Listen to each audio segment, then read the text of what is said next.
in the middle of the tense hearing. While Vice President JD Vance was still eloquently asserting that justice has been weaponized, Jasmine Crockett suddenly stood up, pointed her finger, and coldly replied, "That's against the law, and I have the proof right here." Not stopping there, Jasmine continued to present the dossier, pointing out each provision he had fabricated, each line of law that had been cut. The entire audience was stunned, and Vance was speechless before the cold exposure right on live television. So exactly which Supreme Court judgment had Vance distorted, and what was the real truth? Stay tuned till the end to know the truth. The Senate Oversight Special Session Chamber was packed shoulder to shoulder, microphones lined up like chess pieces, and every reporter sat forward as if inches might change the story. The gavel struck once, and the sound cut through the Senate chamber like a crack of thunder. This wasn't another drawn-out committee session that would fade into the news cycle. Everyone felt it, the tension that comes when something is about to break. The Oversight Special Session was called to test one question: could Vice President JD Vance defend his sweeping claims about the weaponization of justice, or would someone finally hold him to the very laws he cited? Vance sat at the witness table, steady and almost smug. No binder, no stack of notes, not even a legal pad. Just his hands folded over a single glass of water he hadn't touched. He was the picture of confidence, ready to speak from memory, ready to command. To his right, the Deputy Attorney General sat still, his legal pad untouched, waiting for the first crack in the Vice President's performance. Between them, glowing faint blue, was the wall, 3 massive screens connected to the committee council. Any statute or precedent invoked today would be flashed on those screens instantly, word for word. There would be no room for summaries, no way to hide behind half-remembered lines. Everyone in the chamber knew it. Everyone watching on live TV knew it. The wall was truth, and it was waiting. Then Jasmine Crockett walked in. She didn't announce herself, didn't grandstand. She simply slid into her chair, set down a thick folder marked with color tabs, and started working quietly. While others chatted or glanced at their phones, Jasmine kept her eyes on the pages, jotting small notes in the margins. She didn't look at Vance, not once. She looked at the wall, then at her folder, then at the clock, like a hunter checking her traps. Every so often, she'd move a sticky flag, shift a note, then settle back, calm but deliberate. The room didn't notice at first, but anyone who did saw it. She wasn't fidgeting. She was preparing. When recognized, Vance launched into his opening with a voice that carried confidence. He declared the First Amendment was under assault, that the Fourth had been twisted by overreach, that the Fifth was being ignored, and that the 14th was trampled for political gain. He cited cases without hesitation, quoted statutes as if they were burned into his memory. He painted a picture of a government run wild, crushing rights for convenience. To many watching, it sounded sharp, rehearsed, almost presidential. But on the wall, the screens remained blank. Counsel's fingers hovered over the keyboard, waiting for a challenge, waiting for someone to call a citation into view. Vance's words hung heavy, but untested. Jasmine's pen stopped moving. For a moment, her mind drifted back, not to politics, but to a courthouse hallway years earlier. A pro bono client stood there shaking, clutching a worn photograph after losing custody of her children because her lawyer winged it. No citations, no real preparation, just guesswork that cost a family half a year together. Jasmine had carried that memory ever since, taped on a sticky note above her desk. Precision is mercy. Now, with the Vice President of the United States speaking law like it was a stage prop, that same lesson burned in her chest. She raised her hand for recognition. The chair nodded. Reporters leaned forward. Jasmine had a line she repeated to her staff so often they could say it in unison. Facts are how the powerless win. It wasn't a slogan for cameras. It was how she had survived every courtroom she'd ever walked into. She knew charm didn't sway judges, volume didn't move juries, and confidence without proof collapsed under pressure. What saved people, the clients who couldn't afford a mistake, were the cold, stubborn facts that no one could wish away. That was the mantra she carried into this hearing.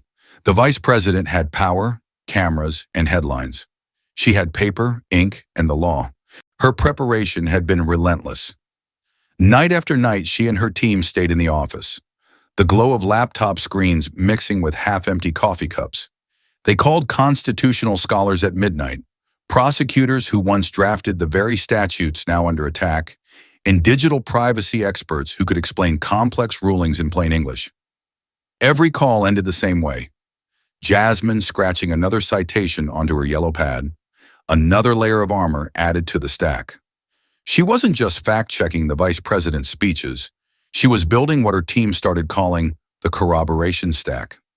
Every claim Vance had made in a memo, every soundbite from cable news, every tweet with legal jargon was matched against the actual text, line by line, case by case, and when the stack was complete, it didn't just rebut him, it exposed a pattern.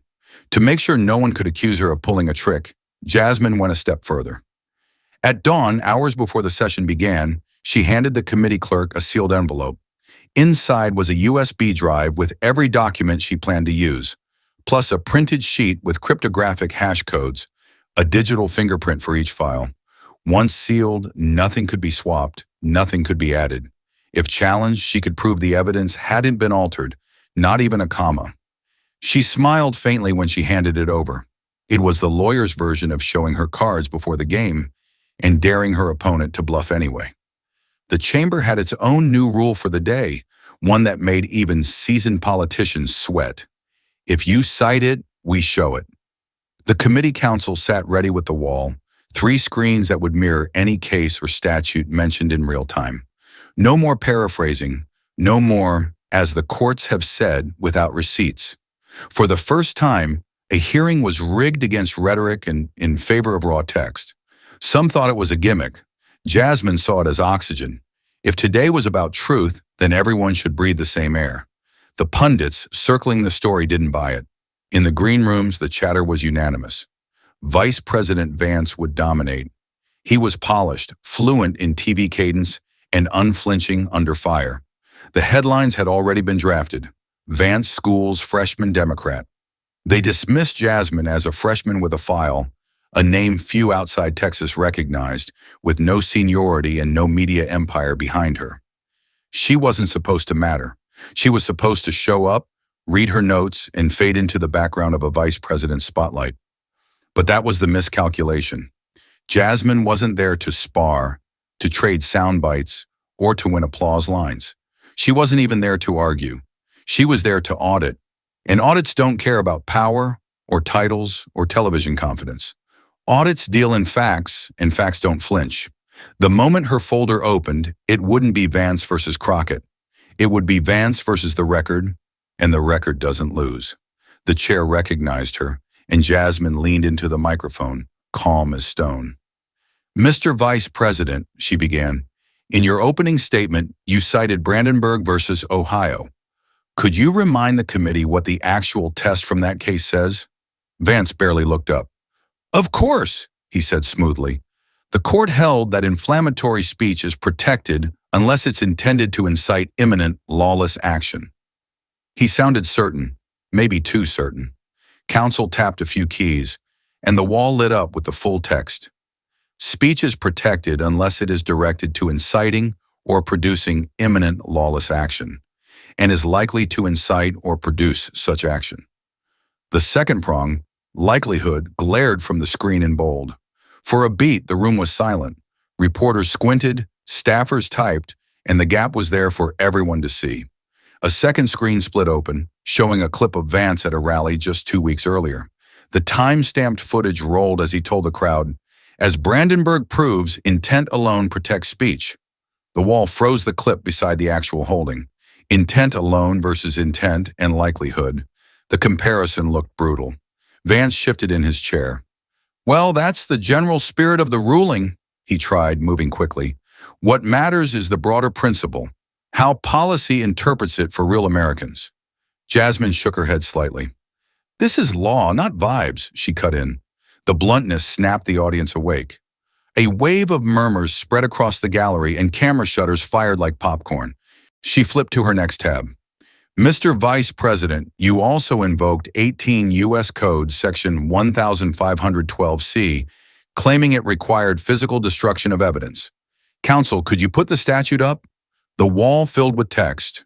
Whoever corruptly obstructs, influences, or impedes any official proceeding shall be fined or imprisoned not more than 20 years. There was no mention of physical destruction. That language is broad, Jasmine said, pointing with her pen. It covers obstruction in any form.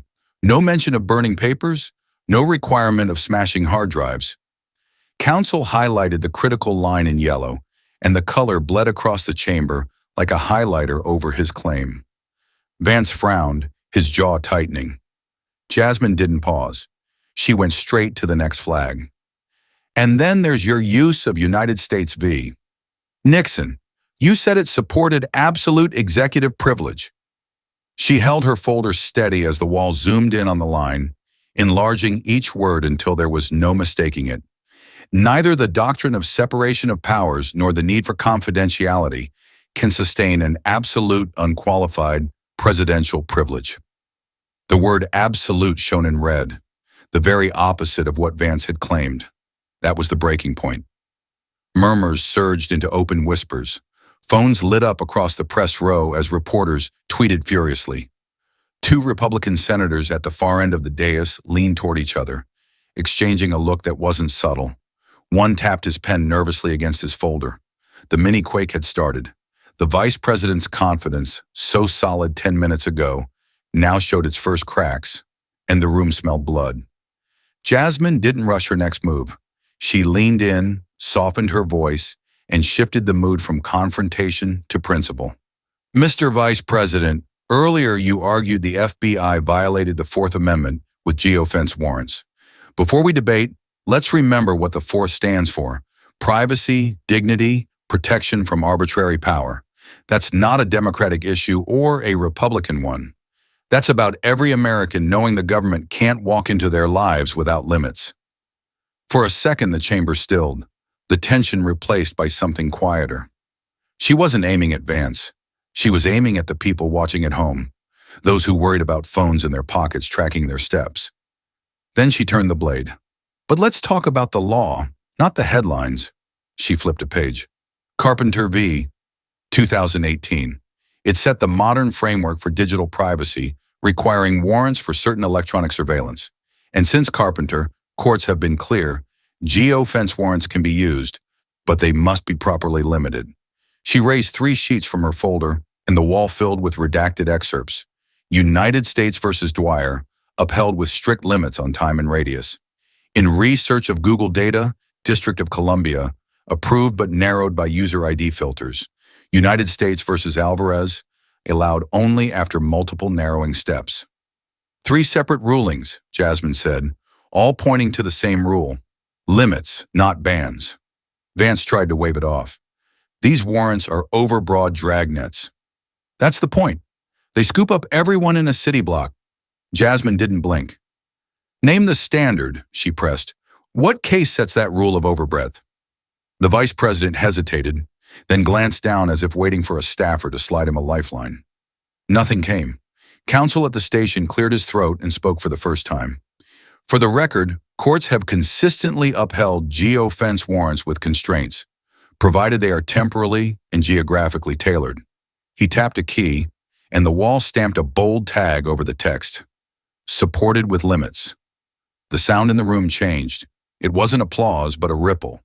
Reporters gasping, aides muttering, senators shifting in their chairs. On the screens, the myth of blanket dragnets had been replaced by black and white orders, redactions glowing like scars of real judicial oversight. For months, Vance's claim had gone unchecked, repeated on talk shows as if it were fact. In 30 seconds, Jasmine had shown the country the truth. The law already demanded limits. The narrative cracked, and the room felt it. The chair was about to move on when the committee counsel raised a hand. Mr. Chairman, we have a pre-cleared call on the whistleblower line. The room shifted instantly. Every reporter leaned forward, and even Vance tilted his head, caught off guard. Counsel tapped the console, and the speakers crackled. A calm voice came through. This is Daniel Price, former staff attorney with the Ohio Attorney General's office. The hush in the chamber deepened. He wasn't just anyone. He was a lawyer who'd once drafted memos Vance himself had waved around on the campaign trail. Price didn't waste time. Mr. Vice President, 2 months ago, you quoted our 2019 memo in a stump speech. You told a rally it said prosecutors had no legal authority to pursue obstruction charges in the absence of physical evidence. That is false. The memo actually warned that obstruction law was broadly construed and urged caution before making sweeping claims. You inverted the caution into certainty. Gasps fluttered across the gallery. Counsel immediately keyed up the hash-signed copy of the memo, validated against the clerk's ledger. The wall lit up with the original sentence. Obstruction statutes are broad. Counsel should avoid definitive claims that physical evidence is required. The highlighted line glowed like a wound. Vance leaned into his mic, his tone defensive. That's out of context. The larger point was about fairness, not technicalities. Jasmine didn't let it slide. Let's read the context, she said, holding up the full page. The wall expanded to show the surrounding paragraph. Given the statute's breadth, caution is warranted before suggesting physical destruction is the sole basis for obstruction charges. She let the words hang. That's not caution, Mr. Vice President. That's the opposite of what you told the public. The audience murmured louder now, not partisan cheering, but the sound of people realizing they'd been misled. Jasmine's voice softened. And here's why this matters. When leaders misquote the law, it doesn't just twist debate, it misleads defendants who cling to false hope, and it misleads victims who think justice will never come. I've sat across from both. People's lives hang on the difference between what the law says and what someone claims it says. Her words didn't sting like an attack. They sank like a truth too heavy to ignore. On the dais, 2 Republican senators exchanged a sharp glance. One leaned toward the chair. "We need 5 minutes," he muttered. "We need our lawyers." The request wasn't procedural, it was survival. For the first time all morning, the silence that followed wasn't tense. It was heavy, like the weight of realization pressing down on every corner of the chamber. The motion came like a thunderclap. Jasmine's voice was calm, almost casual, but the words carried weight that shook the room. "Mr. Chairman, I move that all of my exhibits be entered into the record en bloc, and that committee counsel immediately verify 3 of the Vice President's disputed claims. Right now, in real time." She didn't raise her tone, didn't dramatize it. She just slid the sealed ledger envelope across the table with a quiet scrape. But in a chamber where everything is scripted and nothing moves without backroom deals, her move was a direct strike at the foundation of the Vice President's credibility. The chair hesitated. Normally, such a motion would be swatted down or delayed with talk of further review. But Jasmine had placed the room in a bind. Every camera was rolling, the public was watching, and she had dared them to vote against transparency. The chair adjusted his glasses, then looked slowly down the dais. "All in favor?" Hands shot up instantly on the Democratic side. Predictable, expected. But then came the gasp. 2 Republican senators, seasoned, usually cautious, raised their hands as well. Their movements weren't dramatic, but they didn't need to be. It was enough to tilt the balance. Reporters literally leapt from their seats. The motion had passed.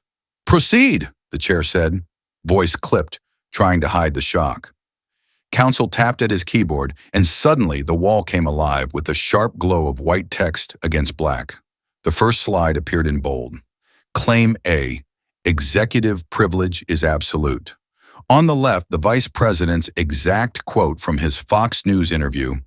"As Nixon proves, executive privilege is absolute and unconditional." On the right, the Supreme Court's ruling from United States versus Nixon. Counsel highlighted in red the damning line, "Neither the doctrine of separation of powers nor the need for confidentiality can sustain an absolute, unqualified presidential privilege." Then, in block letters across the bottom, "Finding, false." The chamber stirred like a beehive cracked open.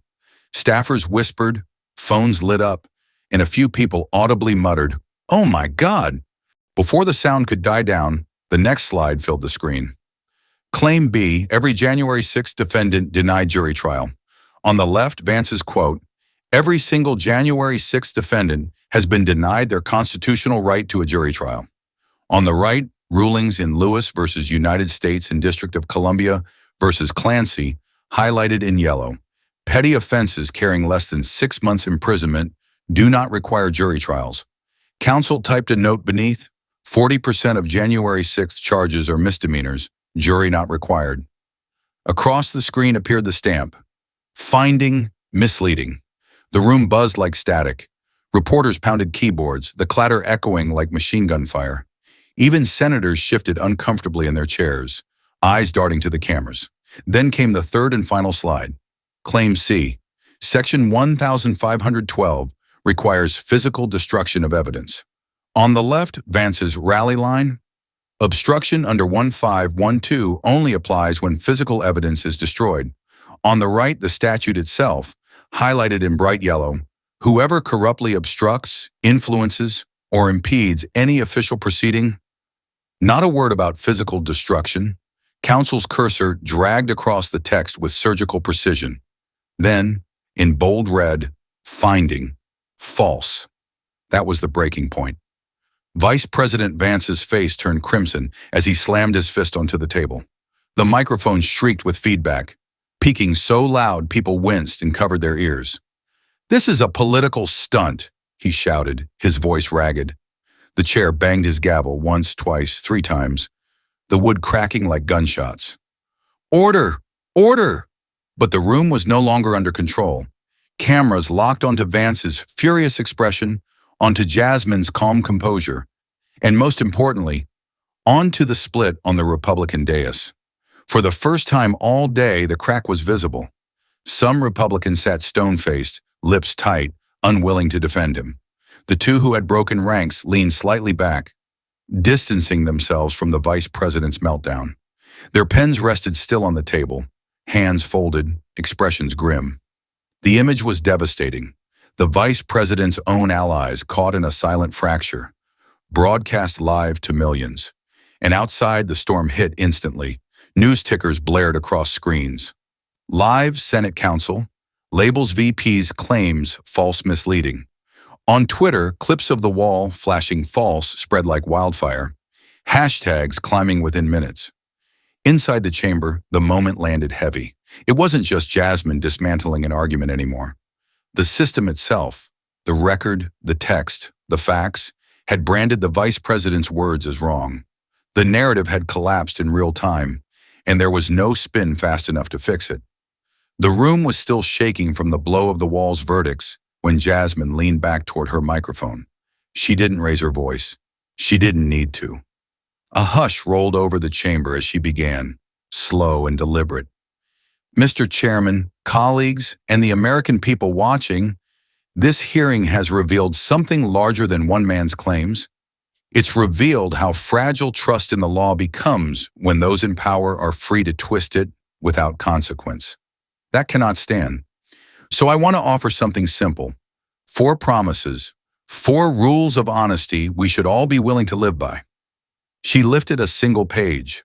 On it, 4 lines were written in bold, almost like commandments. She read them, one by one, pausing after each so the words could sink in. First, if you cite it, link it. Let the people see the source themselves. Second, quote the holding, not the headline, because headlines spin. The law doesn't. Third, distinguish facts from hypotheticals. Don't pretend guesses or guarantees. Fourth, submit sources 24 hours in advance, or flag late additions clearly. No surprises, no games. The gallery erupted in whispers. Reporters scrambled to jot the list down, some already lifting phones to capture the page in her hands. The phrases were so clean, so obvious, it was shocking no one had said them before. Vice President Vance let out a sharp laugh, shaking his head. "This is procedural theater," he snapped. "Congress is not a law school seminar. We debate principles, not footnotes." His tone was sharp but brittle, more defensive than confident. He expected her to retreat. She didn't. Jasmine slid the sealed envelope she had filed that morning across the table. The clerk cracked the tape as cameras zoomed in. Inside was a printed list of cryptographic hash codes, a digital fingerprint for every document she had cited. "This," Jasmine said, her voice low but cutting, is proof that every exhibit I've used today was locked in before the hearing began. Not a word changed, not a comma added, no ambush edits, no surprises, just the record, prepared and verified. Counsel nodded, confirming. The wall displayed a side-by-side. The hash codes matched perfectly. Gasps swept the chamber. She had just proven her entire case was airtight hours before she even spoke a word. Then she shifted tone, her voice softening as though she were speaking past the dais, straight to viewers at home. Accuracy isn't about scoring points. It's about protection. Ordinary people don't live in these chambers. They don't have staff or cameras or primetime shows. When leaders misquote the law, defendants cling to false hope. Victims believe justice will never come, and families lose faith that the system even matters. 4 promises won't fix everything, but they can keep us honest enough to stop misleading the very people who trust us to speak truth. The chair tried to interject, but a Democrat jumped in. Mr. Chairman, I move that we adopt Representative Crockett's 4 promises as non-binding guidance for this committee. A ripple of shock ran across the dais. Everyone assumed Republicans would kill it on sight. But then, slowly, deliberately, one Republican senator raised his hand. He didn't look at Vance when he did it. He looked straight into the cameras. Another followed. The count passed. The motion carried. The moment detonated outside the chamber in seconds. Cable networks cut into live coverage with banners screaming, 4 promises adopted in oversight hearing. On Twitter, clips of Jasmine holding up the ledger beside Vance, scowling, spread like wildfire. The quote hit instantly, splashed across timelines and news tickers alike. Truth doesn't need an ambush. It needs a ledger. By nightfall, that single line had become the defining image of the day. The freshman with a file turning a hearing into a reckoning, while the vice president sat stunned in front of the wall. The aftershocks hit before the hearing was even over. That night, every major network opened with the same footage. Jasmine holding up her ledger as the wall blazed, false and misleading in red and yellow. Legal correspondents spent prime time slowing the video down, frame by frame, annotating each moment like sports analysts breaking down a game-winning play. CNN branded their coverage the Crockett Standard. On MSNBC, a Chiron read, Law School, live on CSPAN. And on Twitter, hashtag Crockett checks began trending. Users posting videos of politicians' past statements and tagging them for fact-checking in real time. What had been a single exchange in a Senate chamber was now a nationwide phenomenon. By the end of the week, law schools moved quickly. Harvard Law assigned the hearing video in their constitutional law courses. At the University of Michigan, students formed a volunteer accuracy clinic, offering to build a free public database that tracked legal claims by elected officials against actual holdings. Other schools jumped in, competing to create tools to stop future Vance moments before they spread. What was once just lecture material was now a living case study in how legal rhetoric collides with legal reality. Professors admitted it quietly. Jasmine had changed how they would teach the law. The numbers followed. A snap poll from Ipsos showed Vance's credibility on legal issues dropped 12 points in 4 days. Even among Republicans, trust in his legal knowledge cratered. Donors noticed. Private calls leaked to Politico revealed big contributors pressing his staff to tighten message discipline and avoid freewheeling legal riffs on camera. Fundraising emails, once raking in 6 figures after a fiery appearance, fell flat. The spin wasn't working because the wall's glowing labels, false, misleading, were burned into the public mind. In federal courtrooms, defense attorneys pounced. Motions began appearing in dockets across the country, citing the committee counsel's official findings. As this committee established, one motion read, the vice president's interpretation of Section 1512 was adjudged false. The government cannot rely on misstatements that collapse under scrutiny. Judges didn't always side with them, but the motions made headlines, amplifying the sense that Vance's credibility had become toxic in any legal debate. The spectacle of a vice president being fact-checked into the record was no longer just politics, it was evidence. Then came a statement no one expected. The National Conference of State Bar Associations issued a bipartisan declaration. Public legal claims must match the record. Accuracy is not optional. It is the foundation of trust between the law and the people, signed by presidents of bar associations from red and blue states alike. It cut through the noise. This wasn't partisan. This was professional. The guardians of the law were siding with Jasmine's four promises. But the most powerful aftershock didn't come from cable news or bar associations. It came in the form of letters. Handwritten notes began arriving at Jasmine's office. Parents who lost custody battles because judges leaned on bad citations. Veterans denied benefits after lawyers misrepresented statutes. Defendants who pled guilty because they were told the law said something it didn't. One mother wrote, "I thought I was crazy when the court said my lawyer's words didn't match the law. Seeing you hold up the real text showed me I wasn't crazy. I was gaslit."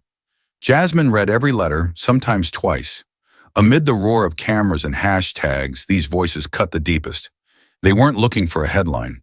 They were looking for honesty. And in a way, they reminded her why she had started all this. Precision wasn't a weapon against the powerful. It was mercy for the powerless. The hammer finally dropped in Washington. Within days of the hearing, the House and Senate ethics panels announced a joint review. Rare, almost unheard of. Their mandate: determine whether the vice president's official documents, letters, and memos contained materially false legal representations. The language was careful, procedural, but the meaning was plain. They weren't just reviewing a bad soundbite. They were questioning whether one of the most powerful men in the country had built an entire narrative on fiction. The news alerts hit phones like sirens. Commentators whispered that the inquiry itself was historic. Vance tried to fight back with a press conference. He strode to the podium, chin up, declaring he had been misrepresented and ambushed by partisan theatrics. But the questions cut sharper than his talking points. A reporter from the Associated Press asked plainly, "Mr. Vice President, can you state for us the actual test from Brandenburg versus Ohio?" Vance froze for half a second, then pivoted. "This isn't about parsing language. It's about the people's freedoms." Another reporter pressed, "So you won't restate it?" "Not even now?" His mouth opened, then closed. Cameras zoomed in, capturing the stumble. The clip went viral within the hour. His press conference, meant to reclaim ground, only deepened the wound. Meanwhile, inside the chamber where it had all begun, reforms were quietly drafted. Staff called them the Crockett Rule. 3 core measures: real-time counsel at every hearing, with authority to fact-check claims, mandatory source mirrors projected on screens, and official post-hearing errata sheets correcting any misstatements for the record. No more free passes for confident fiction. The reforms passed with bipartisan support, not because every senator wanted them, but because no one wanted to risk becoming the next viral fact-check. Then came the moment no one predicted. 5 senators, 3 Democrats, 2 Republicans, signed on to a pledge adopting Jasmine's 4 promises for their own offices. They held up the sheet of paper in a small press huddle, their signatures visible under the lines, "If you cite it, link it. Quote the holding, not the headline." The gesture was small, symbolic, but it cracked through the cynicism. Viewers saw something rare: agreement that truth, at least in law, was not negotiable. At the next hearing, Jasmine was asked for comment. She didn't grandstand. She looked directly into the CSPAN camera, her voice level. "Precision is a public service," she said. "Every word we say here echoes in the lives of ordinary people. If we get it wrong, they pay the price. If we get it right, they get justice. It's that simple." The clip was replayed all night, not as spectacle, but as something steadier, a reminder of what Congress was supposed to sound like. When the lights dimmed and the chamber emptied, the wall still glowed faintly.